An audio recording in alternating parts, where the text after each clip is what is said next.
Abdullah ibn Maktum ko'zlari amo bo'lgan, ko'r bo'lgan sahobalardan bo'lgan ekanlar. O'zlari ko'r bo'lsalar ham, amo bo'lsalar ham islomga birinchi kirgan sahobalardan. Ixloslari, muhabbatlari Allohga nihoyatda zo'r bo'lgan, Allohning diniga ixlos bilan yondashadigan sahobalardan bo'lgan ekanlar. Qiynalsalar ham namozga kelib, bir namozdan ikkinchi namozni mushtoqlik bilan kutib, Janob payg'ambarimiz Muhammad Mustafa sallallohu alayhi va sallamga biron bir oyat nozil bo'ladigan bo'lsa, shundan bexabar qolmaydigan maqsadda muntazam qatnar ekanlar. Shunda sahoba ikromlar Abdullah ibn Maktum, siz ko'r odamsiz, amo odamsiz, nogironsiz. Qiynalib qoldingiz. Xonadoningizda ham ibodat qilsangiz joiz bo'ladi-ku degan savollariga yo'q. Meni qalbimdagi ixlosimni so'ndirmang. Men Alloh uchun ixlos qildim. Meni ixlosim Allohga deb o'zlari yurib kelar ekanlar. Qiynalsalar ham muntazam ibodatda qatnashib turar ekanlar.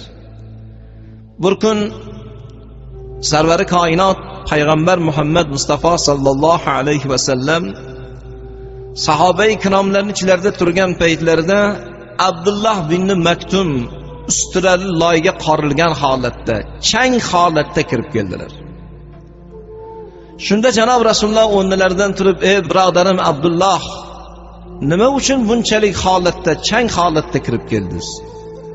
Shunda Abdullah ibn Maktum javob qilgan ekanlar: "Allohning rasuli, men amo odamman, ko'zim ko'r bo'lgan sahoba. Qiynalib yo'limni topolmay qolaman. Bilmasdan loyga yiqilib qolganligimni bilmay qoldim. Ko'zim ko'rligi tufayli yo'limni topolmadim. Bir xil paytda sizni qayerda o'tirganligingizni ham o'zim bilmay qolaman" dedilar. Shunda payg'ambarimiz sahobalarga qarata turib: "Ey birodarlar, Alloh sizlardan rozi bo'lsin. Abdullah ibn Maktum yashaydigan manzil makondan to shu masjidga qadar bir arqon tutib qo'ysanglar, Abdullah ibn Maktum arqonni ushlab ibodatga kelib ketsinlar" degan taklif qildilar.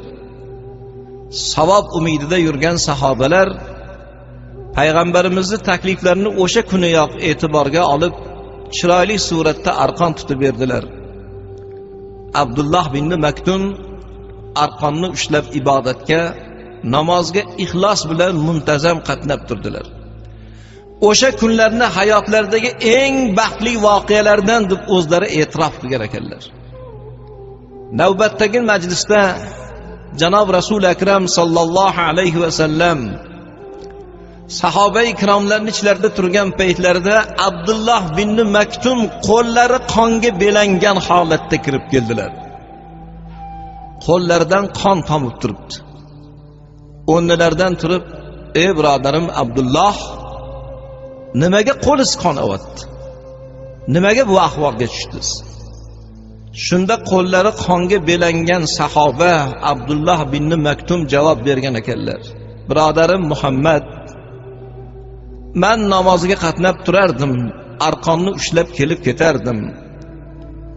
Buni ko'rgan g'ayur niyatdagi mushrik kofirlar, ko'zi ko'r odamga bunaqangi taqvoni nima keragi bor deb arqonni ayrim joylarga o'tkir ustara bog'lab ketishibdi.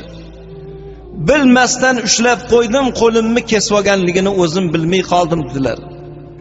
Qarasalar 4 ta barmoq uzilib ketgan, qonab turgan qo'llarini janob Rasululloh muborak ko'zlariga surib yig'lagan ekanlar. Payg'ambarimizning ko'zlaridan yosh quyilib kelgan ekan. Sizdek ixlosi zo'r bo'lgan, taqvosi Allohga muhabbati zo'r bo'lgan, shunda sahobani ustidan kulib shu kuyga solganlarning hisobini Alloh qilsin. Men Allohga topshirdim dedilar. Shunda Jibril alayhisalom paydo bo'lgan ekanlar. "Ey birodarim Muhammad, quloq tuting. Abdullah ibn Maktum onani qornida homila bo'lgan paytlarida ko'r bo'lib tug'ilishni Alloh taqdir qildi. Ko'r bo'lib tug'ildi. Ko'r bo'lib yashaydi. Ko'r bo'lib o'ladi. ko'r bo'lib qabrga kiradi. Munkar nakir farishtaga ham ko'r bo'lib hisob beradi. Hattoki qiyomatda ham ko'r bo'lib tiriladi, ammo Allohning jamolini birinchi shu sahoba ko'radi. Agar xohlasangiz Abdullah bin Maktumning ko'zlarini ochaman. Lekin Allohning jamolini hamma qatori ko'radi, birinchi ko'rmaydi dedilar. Bu gapni payg'ambarimiz Muhammad Mustafa sallallohu alayhi va sallam Abdullah bin Maktumga yetkazdilar. Abdullah bin Maktum, biz duo qilamiz, duoyimiz ijobat bo'ladi. Sizni ko'zingiz ochiladi. Ammo Allohning jamolini birinchi ko'rmasdan hamma qatori ko'rasiz dedilar. Shunda Abdullah bin Maktum javob bergan ekanlar: Allohning rasuli, meni ko'zim ojiz ekanu, lekin butun vujudimni Allohga bag'ishladim. Meni ixlosim, muhabbatim Alloh uchun bo'lgan. Shu ixlosda ketishni men yaratgandan so'rayman. Ko'zim ochilib fitna fujur, g'iybat, ig'volarni ko'rgandan ko'ra ko'r bo'lib o'lishni afzal topdim-u, lekin Allohning jamolini birinchi ko'rishni umid qilaman dedilar. Haqiqatdan ham Abdullah bin Maktum Allohning jamolini ko'rishga loyiq bo'lgan amallarni qilib o'tgan ekanlar. Vatan himoyasi, musulmonlarning manfaati uchun mushriklar qattiq bir jang boshlab kelgan paytlarda Rasulullohning qatorlarida turib jangga qatnashar ekanlar. Shunda payg'ambarimiz Muhammad Mustafa sallallohu alayhi va sallam: "Ey Abdullah bin Maktum, siz jangga chiqmang, ko'zingiz ojiz bo'lsa, a'mo bo'lsangiz, sizga ijozat bormang" deganlarda ham yo'q.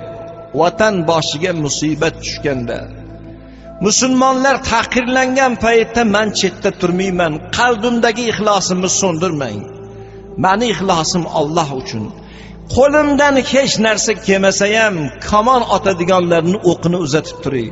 Orqasida turib xizmatini qilay. Ovqat bo'lib qozonida qaynamasam ham uchqun bo'lib o'chog'ida yonish xohlayman. Allohning rasuli, qalbimdagi ixlosimni kuydirmang dedilar. Jangga qatnashar ekanlar. Janob payg'ambarimizning vafotlaridan keyin Abu Bakr Siddiqning xizmatlarida bo'ldilar. Og'ir janglarda yana qatnashdilar. Abu Bakr Siddiqdan keyin Hazrati Umarning davrlari kelgan paytda Rum kofirlari bilan, Rum mushriklari bilan qattiq jang bo'lgan ekan. Musulmonlarning ustiga qo'shin tortib kelgan bir paytlarda, vatan tahlikada, musulmonlar tahqirda qolgan paytlarda Abdullah bin Maktum yana yig'lab kelgan ekanlar. Hazrati Umar: "Men janob Rasulullohning davrlarida ham jangga chiqdim. Hazrati Abu Bakr Siddiqning davrlarida ham jangga chiqdim. Vatan boshiga musibat tushgan paytda meni chetda qoldirmang, ixlosimni so'ndirmang. Men Alloh uchun ixlos qildim, jangga chiqaman" dedilar. Shunda Hazrati Umar aytgan ekanlar: "Ey Abdullah bin Maktum, siz amo odam bo'lsangiz, nogiron bo'lsangiz, ko'zingiz ko'r bo'lsa, otda yura olmasangiz, qilich chopolmasangiz, oldingizda turgan do'st bilan dushmanning farqiga bora olmasangiz, qandoq qilib jangga chiqasiz deganlarda o'zimga munosib bir vazifani bering, men shu vazifani ado qilay." Nima vazifani ado qila olasiz Abdullah bin Maktum? Menga janob Rasulullohning qo'llari tekkan bayroqni bering. Shu bayroqni ko'tarib men baland qoyaga chiqib tursam, dushmanning qo'li baland kelsa ham shu bayroqni ko'rgan musulmonlarga Xudo nusrat beradi, ixlos beradi. Janob Rasulullohning bayrog'ini ko'rgan musulmonlar orqaga chekinmaydi. Xudo bularga bir quvvat beradi, imkon beradi. Shu bayroqni meni qo'limga bersangiz, shu vazifani men ado qilay dedilar. Hazrati Umar Abdullah bin Maktumning qo'llariga bayroqni uzatayotganlarida o'pkalari to'lib ketgan ekan. Yig'lab o'rgan ekanlar. Abdullah bin Maktum: "Meni bir iltimosim, bu bayroqqa janob Rasulullohning muborak qo'llari tekkan. Dushmanning qo'liga tushib qolmasin. Ehtiyot qilasiz" degan niyat bilan shu bayroqni Abdullah bin Maktumning qo'llariga berdilar. Abdullah bin Maktum bayroqni ko'tarib baland qoyaga chiqib ketdilar. Jang qattiq bo'ldi. Haqiqatdan ham dushmanning qo'li bir necha bor baland kelgan ekan. Musulmonlar orqaga chekinamiz deb turgan paytlarida Abdullah bin Maktum bayroqni ko'tarib turganligini ko'rib, Rasulullohning bayroqlarini xilpirab turganligini ko'rgan musulmonlarga Alloh quvvat bergan ekan, imkon bergan ekan, ixlos bergan ekan, nusrat bergan ekan. Janob Rasulullohning bayroqlari turibdi. Payg'ambar qarab turganday bo'lib turibdilar. Orqaga chekinishimiz qandoq bo'lar ekan deb musulmonlar oldinga qarab yurgan ekanlar. Bir necha soat davom etgan jang musulmonlarning g'alabasi bilan zafar quchib nihoyasiga yetgan ekan. Shunda Hazrati Umar atrofga bir nazar soldilar. Murdalar yerda qalashib yotgan bir holat. Abdullah bin Maktum ham ko'rinmasdilar. Ularning qo'llaridagi bayroq ham ko'rinmasdi. Sekin astalik bilan qidirib borsalar, Abdullah bin Maktum 15 joydan o'q yegan holatda, kamonni paykonlari vujudini teshib ketgan, qonga belangan holatda jon berayotgan paytlarida dushmanning qo'liga tushib qolmasin deb bayroqni tishlari bilan tishlab turib jon bergan ekanlar.